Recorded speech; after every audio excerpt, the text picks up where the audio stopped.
Hello बच्चों, let's read the question. The question is, a sample of an ideal gas is taken through the cyclic process ABCA as shown in the figure.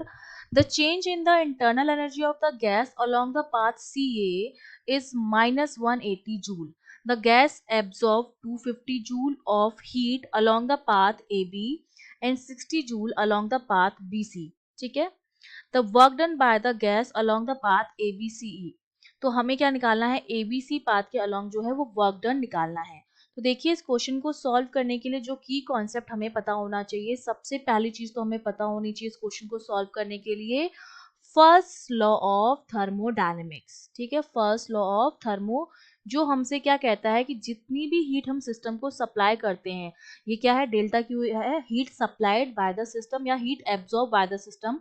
वो दो काम करती है system में, एक तो work done by the system plus change in internal energy, इसके बराबर होती है। ये हमारा है फर्स्ट लॉ ऑफ थर्मोडायनेमिक्स।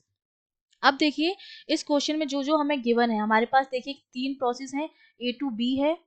ठीक है, अगर मैं पाथ की बात करूं, एक तो ए टू बी पाथ है, एक हमारा बी सी पाथ है और एक हमारा फिर से क्या है, सी ए पाथ है।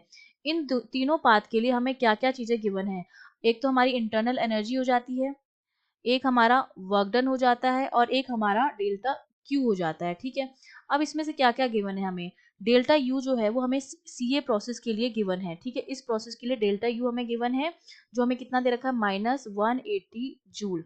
वर्क डन जो है वो हमें निकालना है। ठीक है, और क्यू की अगर मैं बात करूं तो हीट जो है हमें दे रखी है, ए बी प्रोसेस में दे रखी है 250 जूल और बीसी प्रोसेस के लिए दे रखी है 60 जूल। ठीक है, तो देखिए कौन कौन से प्रोसेस हमें जो चीज नहीं पता है वो हम देख लेते हैं।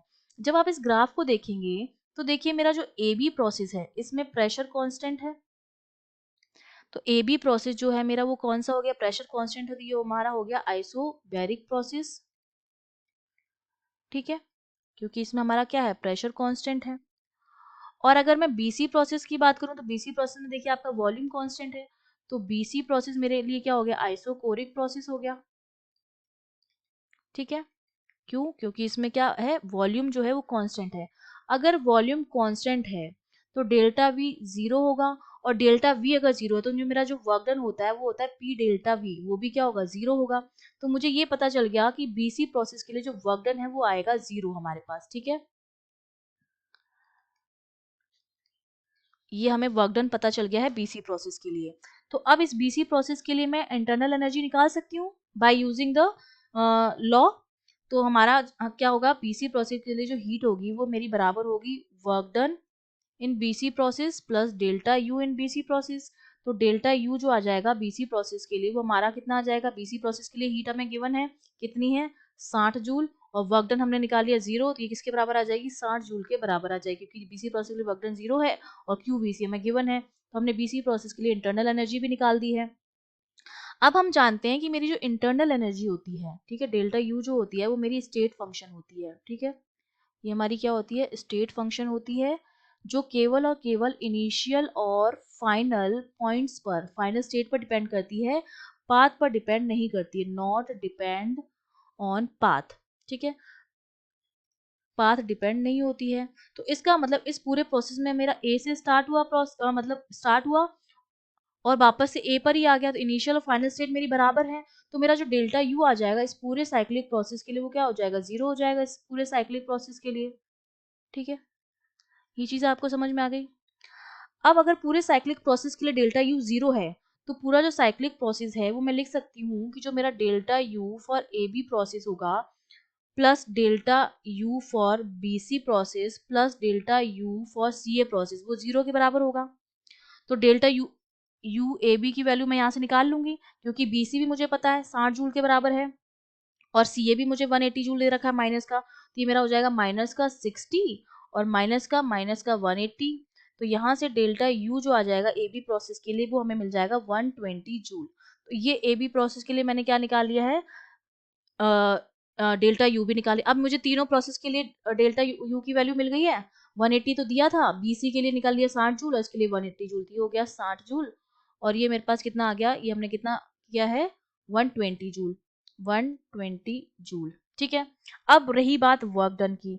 वर्क डन के लिए अब हम अप्लाई करेंगे ए बी प्रोसेस के लिए, क्योंकि ए बी प्रोसेस के लिए मुझे डेल्टा यू भी पता है, क्यू भी पता है, तो डब्ल्यू आ जाएगा इजीली। ठीक है, तो अब हम निकालेंगे ए बी प्रोसेस के लिए वर्क डन। तो वो हमारा कितना हो जाएगा, डेल्टा डब्ल्यू जो हो जाएगा फॉर ए बी प्रोसेस, वो हमारा हो जाएगा heat delta Q minus delta Q in A B minus delta U in A B. तो delta W in A B process हमारा कितना हो जाएगा, डेल्टा क्यू था ए बी प्रोसेस के लिए 250 minus delta U A B हमने कितना निकाला है 120। तो जो वर्क डन आ जाएगा ए बी प्रोसेस के लिए वो हमारे पास कितना आ गया है, ये आ गया है 130 जूल। अब मुझे ये भी पता चल गया ये कितना आ गया 130 जूल आ गया है। अब सी ए प्रोसेस की हम बात करेंगे। ठीक है, सी ए प्रोसेस बचा हमारे पास। तो सी ए प्रोसेस में जो वर्क डन आ जाएगा अलोंग द पाथ, अब पूरा एबीसी पाथ की हम बात करेंगे। तो work done for ABC process जो मेरा हो जाएगा work done for A B plus work done for B C. अब बीसी प्रोसेस में जो वर्क डन है वो तो हमारे पास कितना है, 0 है।